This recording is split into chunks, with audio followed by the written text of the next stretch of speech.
Ако сте земјоделец, а немате трактор или комбајн, или пак сеете жито, а немате кој да го жнее, време е да размислувате за членство во некоја земјоделска задруга.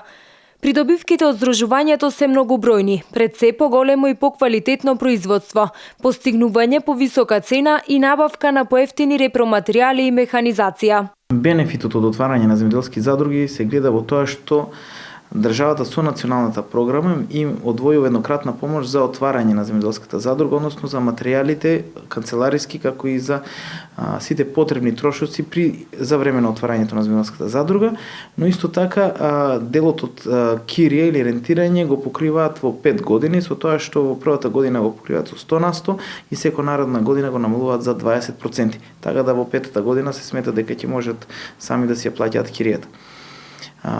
Покрај националната програма и во делот на ИПАРД програмата, поточно во ИПАРД 2 програмата ќе може да влезат земјоделските задруги во мерката 302, каде што ќе може да имат набавка на механизација и тоа со повраток на инвестиција до 65%. Надлежните велат дека зголемена е свеста кај земјоделците за формирање на земјоделски задруги.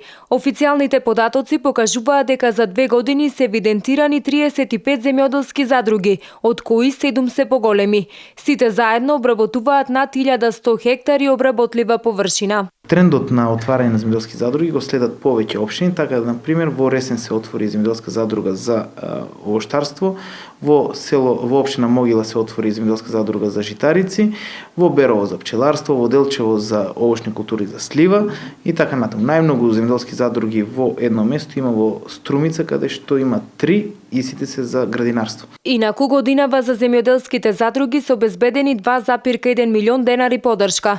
Дел од парите е предвидено да се искористат за поддржување инвестиции за основање и функционирање на задругите и набавка на механизација со 90% од вкупната вредност за осигурување на производството.